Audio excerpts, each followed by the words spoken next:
ਬੰਦੇ ਬੁੰਦੇ ਗੇਮਾਂ ਖੇਲਣ ਨੂੰ। ਸਾਡੇ ਵਾਸਤੇ ਤਾਂ ਤੇਰੇ ਕੋਲ ਟਾਈਮ ਨਹੀਂ ਦਾ। ਤੂੰ ਬਸ ਕਰਦੇ ਕਾਲਿਆ, ਤੂੰ ਬਹੁਤ ਕਸਮੇ ਡਰਾਮੇ ਬਾਜ਼ ਬੰਦਾ ਵਾ। ਸਾਡੇ ਵਾਸਤੇ ਤੇਰੇ ਕੋਲ ਟਾਈਮ ਹੀ ਨਹੀਂ। ਅਸੀਂ ਕੀ ਕਰੀਏ? ਅਸੀਂ ਫਿਰ ਆਪੇ ਛੱਡ ਛੁੱਟ ਦਿੱਤੀ ਦੁਨੀਆਦਾਰੀ ਜਦੋਂ ਅਗਲੇ ਬੰਦੇ ਕੋਲ ਟਾਈਮ ਹੀ ਨਹੀਂ। ਉਸਤਾਦ ਜੀ ਤੇ ਚੁੱਪ ਹੀ ਚੰਗੀ ਏ। ਤੂੰ ਮੇਰੀ ਗੱਲ ਸੁਣ, ਤੈਨੂੰ ਕਿੰਨੀ ਵਾਰੀ ਕਿਹਾ? ਮੇਰੀ ਜ਼ਿੰਦਗੀ ਦੇ ਕੁਝ ਰੂਲ ਨੇ ਕੁੜੀਏ। ਦੇਖ ਮੈਂ ਲੋਕਾਂ ਵਰਗਾ ਨਹੀਂ। ਪਹਿਲੀ ਗੱਲ ਤਾਂ ਇਹ, ਮੈਂ ਦੁਨੀਆਦਾਰੀ ਤੋਂ ਬੜਾ ਹਟਕੇ ਆ। ਇਹ ਸੋਸ਼ਲ ਮੀਡੀਆ ਹੈ, ਟਿਕਟੋਕ ਹੈ, ਬੜੀ ਗੰਦੀ ਚੀਜ਼ ਦੇ ਅੰਦਰ ਜਾ ਕੇ ਵੇਖੀਏ ਤੇ ਮੈਂ ਗੰਦਾ ਨਹੀਂ। ਮੈਂ ਗੱਲ ਤੈਨੂੰ ਸਿੱਧੀ ਕਰ ਰਿਹਾ। ਹਾਂ ਅੱਛਾ, ਜਿਹੜੀ ਗੱਲ ਹੈ ਉਹ ਤੇਰੇ ਮੂੰਹ ਤੇ ਕਰਾਂਗੇ, ਜਿਹੜੀ ਨਹੀਂ ਭਾਈ ਜੀ ਨਹੀਂ। ਓਕੇ ਹਾਂਜੀ, ਇਸ ਤੋਂ ਬਾਅਦ ਤੁਸੀਂ ਜੋ ਸੋਚਦੇ ਹੋ ਤੁਹਾਡੇ ਦਿਲ ਵਿੱਚ ਜੋ ਹੈ ਨਹੀਂ, ਅਸੀਂ ਨਹੀਂ ਭਲਾ ਨਾਰਮਲ ਹੈ। ਸਭ ਨਾਰਮਲ ਹੈ। ਹਾਂਜੀ ਕਾਲੇ, ਮੈਂ ਕੁਝ ਨਹੀਂ ਸੋਚਿਆ ਤੇਰੇ ਵਾਸਤੇ। ਮੈਂ ਤਾਂ ਬੰਦਾ ਹੀ ਠੀਕ ਹਾਂ। ਆਪਣਾ ਤਾਂ ਕਿਸੇ ਬਾਰੇ ਕੋਈ ਗਲਤ ਖਿਆਲ ਵੀ ਨਹੀਂ। ਬਾਕੀ ਹਾਂ ਤੂੰ ਅੱਜ ਸੋਹਣੀ ਲੱਗ ਰਹੀ ਹੈ ਕੁਛ। ਹਾਏ ਥੈਂਕ ਯੂ। ਹੋਰ ਕਾਲੇ, ਕੰਮ ਕਿੱਦਾਂ ਚੱਲ ਰਿਹਾ ਤੇਰਾ? ਠੀਕ ਆ? ਵਧੀਆ ਸਾਰਾ ਕੁਝ? ਕੰਮ ਬਿਲकुल ठीक है, पर तेरे बगैर जितनी गुजरी खुदा की कसम लागवार। ਵੱਲਾ ਮੇਰਾ ਵਿਆਹ ਹੋਇਆ ਕਾਲੇ, ਮੇਰਾ ਨਿਕਾਹ ਹੋਇਆ ਕਾਲੇ। ਕਿਉਂ ਤੁਸੀਂ ਹਟਦੇ ਨਹੀਂ ਹੈਗੇ ਲਾਨਾ ਮਾਰਨੇ ਤੋਂ? ਮੇਰਾ ਨਿਕਾਹ ਹੋਇਆ। ਚੱਲ ਫਿਰ ਤੂੰ ਅੱਜ ਤੋਂ ਬਾਅਦ ਸਾਡੀ ਭੈਣ ਹੈ। ਮੈਂ ਚਲਾ ਲਾ ਉਹਨੇ। ਆਇਆ ਮੈਂ ਚਲਾ ਲਾ। ਤੂੰ ਸਾਡੀ ਭੈਣ ਹੈ ਭਾਈ ਅੱਜ ਤੋਂ ਬਾਅਦ। ਖਲਾਸ ਗਾਇਜ਼, एवरीवन डबल ਜਾ। टैप। ਜਿਹੜੀ ਗੱਲ ਕਰਤੀ ਤੇਰਾ ਜੋ ਨਿਕਾਹ ਹੋਇਆ ਤੇਰੇ ਵਿੱਚੋਂ ਸਾਨੂੰ ਲੱਭਣਾ ਕੀ ਹੈ? ਨਹੀਂ, ਮੇਰਾ ਨਿਕਾਹ ਨਹੀਂ ਹੋਇਆ ਨਾ, ਬਸ ਅਨਕਰੀਬ ਹੋਇਆ ਨਹੀਂ ਹਜੇ ਹੋਇਆ। ਨਾ ਨਾ ਨਾ ਨਾ ਨਾ ਨਾ ਫਿਰ ਤੇਰਾ ਨਹੀਂ ਹੋਇਆ। ਫਿਰ ਅਸੀਂ ਆਪਣੇ ਕੋਲ ਵਾਪਸ ਲੈਨੇ ਆ। ਠੀਕ ਆ। ਤੇਰੀ ਤਾਂ ਫਾਈਕਾ ਗਰਲਫ੍ਰੈਂਡ ਆ, ਮੈਂ ਸੁਣਿਆ ਵਾ। ਛੱਡ ਦਿੱਤੀ ਮੈਂ। ਕਿਉਂ ਛੱਡ ਦਿੱਤੀ? ਬੇਵਫਾ ਨਿਕਲੀ। ਤੁਸੀਂ ਹਰ ਰੋਜ਼ ਕਿਸੇ ਨੂੰ ਛੱਡਦੇ, ਕਿਸੇ ਨੂੰ ਫੜਦੇ, ਤੁਸੀਂ ਇੱਕ ਰੱਖੋ ਨਾ। ਤੇ ਤੂੰ ਆ ਜਾ ਨਾ, ਪੱਕੀ ਜ਼ਿੰਦਗੀ ਵਿੱਚ ਇੱਕ ਹੀ ਰੱਖ ਲਾਂਗਾ। ਆ ਜਾ ਆ ਜਾ। ਇਹ ਜਿਹੜੀ ਸੋਸ਼ਲ ਮੀਡੀਆ ਨੇ ਕਚਰਾ ਵਾ। ਤੂੰ ਹੁਣੇ ਕਹਿ ਕੇ ਹਟਿਆ ਮੈਨੂੰ। ਤੇ ਇੱਥੇ ਜਿਹੜੇ ਲੋਕ ਬੈਠੇ ਆ ਨਾ, 90% ਝੂਠੇ ਬੈਠੇ ਆ। ਓਏ ਅਸੀਂ ਤੇਰੇ ਪਿੱਛੇ ਕੀ ਤੂੰ ਮਗਰੂਰ ਹੋ ਗਈ ਏ ਤਾਂ ਮੈਂ ਕਿਹਾ।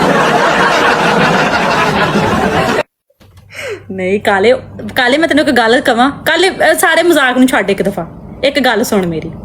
ਸੋਸ਼ਲ ਮੀਡੀਆ, ਟਿਕਟੋਕ, ਜੋਰੀਆਂ ਵੀ ਚੀਜ਼ਾਂ ਨੂੰ ਇੱਕ ਸਾਈਡ ਤੇ ਰੱਖ ਕੇ ਨਾ ਇੱਕ ਗੱਲ ਸੁਣ ਮੇਰੀ ਕਾਲੇ। ਅੱਛਾ ਦੱਸ। ਵੱਲਾ ਤੂੰ ਰਿਸਪੈਕਟੇਬਲ ਬੰਦਾ ਵਾ। ਵੱਲਾ ਤੂੰ ਦਿਲੋਂ ਮੈਂ ਤੇਰੀ ਰਿਸਪੈਕਟ ਕਰਦੀ। ਤੂੰ ਇੱਕ ਅੱਛਾ ਹੋਸਟ ਆ। ਤੂੰ ਇੱਕ ਅੱਛੀ ਬ੍ਰੌਡ ਆਪਣੀ ਚਲਾਉਂਦਾ ਤੇ ਨਾ ਮੈਚ ਪਲੇ ਕਰਨ ਨੂੰ ਵੀ ਦਿਲ ਕਰਦਾ। ਆ ਪੇਂਡੂ ਆ ਕੇ ਚਵਲਾ ਮਾਰਨ ਲੱਗ ਗਿਆ ਵਾ। ਮੈਨੂੰ ਕਦੀ ਵੀ ਤੇਰੇ ਤੋਂ ਮੈਚ ਲਾਉਂਦੇ ਨਾ ਹਿਚਕਚਾਹਟ ਨਹੀਂ ਹੋਈ ਹੈ। ਇੱਥੇ ਪੱਪੀ ਕਰ ਕਰ। ਮੇਰੀ ਗੱਲ ਸੁਣ ਉਰਿਆ। ਕਰ ਮੇਰੀ ਗੱਲ ਸੁਣ। ਦੇਖ ਹੁਣੇ ਨਹੀਂ ਤੇ ਮੈਂ ਚਲਾ ਜਾਊਂਗਾ ਬਸ। ਖਲਾਸ ਨਹੀਂ ਤੇ ਨਾ ਸੀ। ਚੱਲ ਲਿਆ ਮੈਂ ਬਾਏ। ਕਾਲੇ ਗੱਲ ਤਾਂ ਸੁਣ ਲਾ। ਤੇਰਾ ਪਿਆਰ ਮੁੱਕ ਗਿਆ? 1 ਮਿੰਟ ਚ ਮੁੱਕ ਗਿਆ ਪਿਆਰ ਤੇਰਾ? ਤੂੰ ਸਾਨੂੰ ਮੌਕਾ ਦਿੰਦੀ ਤੇ ਅਸੀਂ ਹੁਣ ਨੂੰ ਕਦੋਂ ਦੀ ਫੜਕਾ ਵੀ ਦੇਣੀ ਸੀ ਪੱਪੀ। ਇਹ ਕਿਹੜੀ ਗੱਲ? ਚੱਲ ਇੱਕ ਪੱਪੀ ਮਾਰ ਉਧਰੋਂ ਆ ਕੇ ਮੈਨੂੰ ਇੱਧਰ। ਉਹ ਜਦੋਂ ਕੱਟਾਂਗਾ ਫਿਰ ਵੱਜੇਗੀ। ਐਵੇਂ ਨਹੀਂ। ਨਹੀਂ ਅੱਛਾ ਕਾਲੇ, ਮੇਰੀ ਗੱਲ ਸੁਣ। ਚੱਲ ਬਾਅਦ ਚ ਤੈਨੂੰ ਕਰ। ਜਿਹੜੀ ਵੀ ਹੁਣ ਕਰ ਲੈ। ਨਹੀਂ ਯਾਰ, ਆਵਾਮ ਬੜੀ ਕੁੱਤੀ ਆਪਣੀ। Recording hello. ਹਾਂ ਤੂੰ ਵੀ ਦੁਬਈ ਹੈ, ਮੈਂ ਵੀ ਦੁਬਈ ਹਾਂ, ਰਲ ਕੇ ਜ਼ਿੰਦਗੀ ਜੀ ਲੈਣੀ। ਤੂੰ ਬਹੁਤ ਦੂਰ ਆ। ਤੂੰ ਫੁਜੇਰਾ ਰਹਿਣਾ, ਮੈਂ ਦੁਬਈ ਆ। ਤੂੰ ਬਹੁਤ ਯਾਰੀ ਲਾ ਲੈ ਮੇਰੇ ਨਾਲ। ਯਾਰੀ ਲਾਉਣੀ ਹੈ ਤੇ ਪੱਕੀ ਲਾ। ਤੇ ਲਾਰਾ ਲੱਪਾ ਲਾਉਣਾ ਛੱਡ ਦੇ।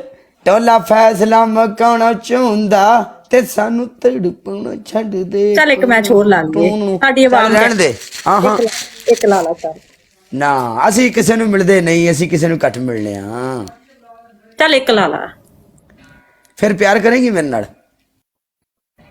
ਤੈਨੂੰ ਮੈਂ ਕਹਿੰਦੀ ਪਈ, ਤੇਰੀ ਮੈਂ ਰਿਸਪੈਕਟ ਕਰਦੀ। ਪਿਆਰ ਨਾਲੋਂ ਵੱਧ ਦੀ ਸ਼ੈ ਹੁੰਦੀ ਰਿਸਪੈਕਟ ਵੜ ਗਈ ਨਹੀਂ ਭਾਂਡੇ 'ਚ। ਰਿਸਪੈਕਟ ਸਾਨੂੰ ਇੱਕ ਤਾਂ ਰਿਸਪੈਕਟ ਲਈ ਖੜੀ ਏ। ਉਹ ਗਾਇਜ਼, ਮੈਂ ਵੈਸੇ ਤੁਹਾਨੂੰ ਮਜ਼ਾਕ ਨਾ ਕਿਹਾ, ਤੁਸੀਂ ਗੁੱਸਾ ਨਾ ਕਰਿਓ। ਸਾਰੇ ਲੋਕ ਆਪਣੇ ਆਲ ਯਾਰ ਰਿਸਪੈਕਟੇਬਲ ਆ। ਮੈਂ ਕਿਸੇ ਨੂੰ ਕੋਈ ਮੈਂਸ਼ਨ ਨਹੀਂ ਕੀਤਾ, ਵੈਸੇ ਮਜ਼ਾਕ ਕੀਤਾ ਵਾ। ਠੀਕ ਆ ਯਾਰ, ਮਜ਼ਾਕ ਪੁੱਛ ਲੋ। ਉਹੀ ਕਾਲਾ ਜੀ, ਮੈਂ ਰਿਸਪੈਕਟ ਨੂੰ ਕਾਲਾ ਲੈਵਲ 2 'ਚ। ਤੂੰ ਅੱਛਾ ਹੋਸਟ ਆ। ਤੇਰੀ ਰਿਸਪੈਕਟ ਕਰਨੀ, ਹਰ ਕਿਸੇ ਦੀ ਰਿਸਪੈਕਟ ਨਹੀਂ ਇੱਥੇ ਹੁੰਦੀ। ਤੂੰ ਅੱਛਾ ਹੋਸਟ ਆ। ਅੱਛਾ ਪੱਲਾ, ਇੱਥੇ ਲੋਕੀ ਗਾਲਾਂ ਕੱਢਦੇ ਇੱਕ ਦੂਜੇ ਨੂੰ, ਕੀ ਕੁਝ ਕਹਿੰਦੇ ਆ। ਯਕੀਨ ਮੰਨ, ਮੈਂ ਅੱਜ ਤੱਕ ਨਹੀਂ ਕਿਸੇ ਨੂੰ ਸੁਣਿਆ ਕਿ ਕਾਲੇ ਨੂੰ ਕੋਈ ਗਾਲ ਕੱਢਣ ਦਿਆ ਹੋਵੇ। ਵੱਲਾ ਕਦੀ ਵੀ ਨਹੀਂ ਮੈਂ ਸੁਣਿਆ। ਕਾਲਾ ਕੱਢਦਾ ਨਹੀਂ ਨਾ। ਕਾਲਾ ਕਢਾਵੇ ਕਿਉਂ? ਗੱਲ ਇਹੀ ਤਾਂ ਗੱਲ ਆ ਨਾ। ਕੋਈ ਕਿਸੇ ਨੂੰ ਕੁਝ ਕਹਿੰਦਾ ਹੀ ਨਹੀਂ। ਭਾਈ ਜੀ ਗੱਲ ਇਹ ਆ ਵੀ ਗੋਲੀ ਵੱਟੇ ਗੋਲੀ ਮਿਲੂ, ਹਿਸਾਬ ਸਾਡੇ ਸਿੱਧੇ ਆ, ਅਸੀਂ ਕਿਸੇ ਨੂੰ ਨਾ ਧੀ ਭੈਣ ਦੀ ਗਾਲ ਕੱਢੀਏ ਤੇ ਨਾ ਸਾਡੇ ਕੋਲ ਬਰਦਾਸ਼ਤ ਹੁੰਦੀ, ਗੱਲ ਇਹ ਸਿੱਧੀ। ਬਿਲਕੁਲ ਬਿਲਕੁਲ ਸਹੀ ਗੱਲ ਆ। ਔਰ ਦੂਜੇ ਨੰਬਰ ਤੇ ਇਹ ਗੱਲ ਹੈ ਵੀ ਅਸੀਂ ਸੁਣਦੇ ਵੀ ਨਹੀਂ, ਜਿਹੜਾ ਸਾਨੂੰ ਧੀ ਭੈਣ ਦੀ ਗਾਲ ਕੱਢੇ ਅਸੀਂ ਉਸ ਬੰਦੇ ਦੀ ਫਿਰ ਜਿੱਬ ਵੱਢਨੇ ਆ। ਬਿਲਕੁਲ ਸਹੀ ਗੱਲ ਆ। ਹਾਂ guys everyone double tap, guys everyone please guys. ਆ ਕੈਮਰਾ ਖੋਲ ਕੇ ਕੱਢਣੀ ਗਾਲ ਹੋਗੀ, ਗਾਲ ਹੋਈ, ਗਾਲ ਹੁੰਦੀ ਫੇਸ ਟੂ ਫੇਸ ਆ ਕੇ ਬੰਦਾ ਕਿਸੇ ਕੋਲ ਨਹੀਂ ਟਕਰੇ। ਮਰਦਾਨਗੀ। ਚੁੱਪ।